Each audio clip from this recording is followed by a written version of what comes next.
De notre paracha de Balak, la Torah raconte que l'ânesse que chevauchait Bilam, ce prophète des nations, en route pour aller maudire les enfants d'Israël, a ouvert sa bouche miraculeusement, et l'animal reprochait à son maître son aveuglement et son obstination dans son projet maléfique, alors qu'un ange céleste se tenait sur son chemin et tentait de l'arrêter.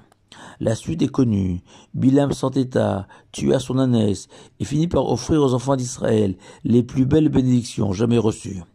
Et nos sages s'étonnent de la nécessité d'un tel miracle et les leçons que nous pouvons en retirer. Les maximes des pères renforcent notre interrogation en nous révélant que la bouche de l'ânesse est l'une des 10 choses que l'Éternel a créées peu avant l'entrée du premier Shabbat de l'histoire, à l'instar de la manne céleste par exemple, car l'idée sous-jacente à ce moment choisi par Dieu pour créer la bouche de l'ânesse et la manne vient souligner que le monde créé pendant 6 jours avec ses lois naturelles ne pouvait subsister sans ces 10 choses, comme les enfants d'Israël qui seraient morts de faim dans le désert sans la manne. Reste à comprendre donc pourquoi nous n'aurions pas pu vivre sans les paroles de cette ânesse. Sur le ton de la plaisanterie, et ce plus que jamais en 2021,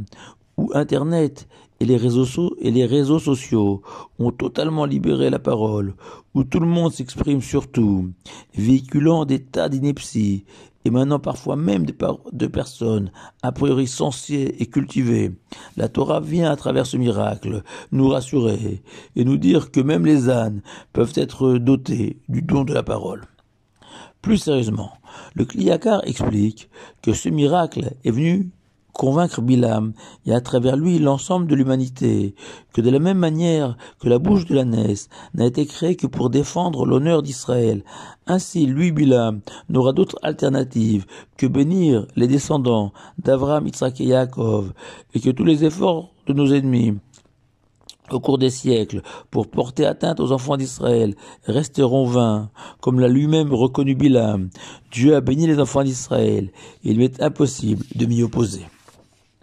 Nachmanide décèle lui dans ce miracle de l'ânesse l'idée essentielle que le don de la parole ne nous appartient pas et relève du miracle, et de la même manière que si l'Éternel le souhaite, même une ânesse peut se mettre à parler tel un homme. Inversement, un être humain peut être aussi privé du pouvoir de la parole comme un animal,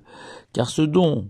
de la parole, comme toutes les facultés humaines, même si elles nous paraissent naturelles, relève du domaine du surnaturel, et qu'à chaque instant, l'homme doit être conscient de cette réalité. La dernière explication que je voudrais vous proposer est à la fois la plus émouvante, mais aussi sans doute la plus originale. En effet, son auteur est Rabbi Yonah Karpilov, enfant prodige avant la guerre, massacré par les nazis à l'âge de 29 ans en 1941 à Kovno, et dont les disciples ont publié après la Shoah, à partir de ses notes, un ouvrage intitulé Yonah le muet, où Rabbi Yonah Karpilov cite son maître Rabbi Yoram de Mir, qui lui-même nous renvoie au Sforno, qui prête à l'ânesse, juste avant de s'adresser à Bilam, le verset des psaumes suivants, Hachem Svatai Tiftar, Dieu ouvre mes lèvres, et que ma bouche récite ta louange, ces mots que nous disons 3 fois par jour avant de réciter la Hamida, la prière centrale de tout office. Et Rabbi Yocham expliquait que le Sforno vient nous enseigner que selon les lois de la nature, un âne ou un animal quelconque ne peuvent pas parler à un être humain, car nous sommes entièrement différents, et que la parole de l'ânesse à Bilam relevait du miracle pour lequel elle a prié Dieu en reprenant les mots du roi David. Ainsi, chaque fois qu'un homme se tourne vers son Créateur et s'adresse à lui, selon les règles de la nature, il ne peut y avoir de dialogue possible entre un humain et l'Éternel, qui sont aussi si différents,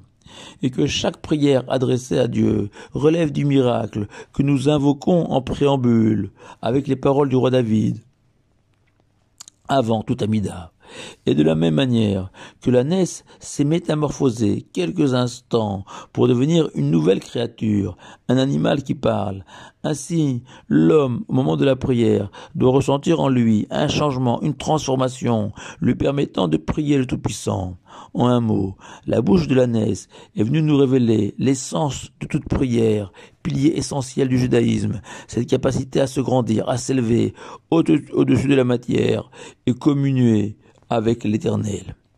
Dans un magnifique poème, Francis James écrit « Mon Dieu, faites qu'avec Cézanne, je vienne au paradis,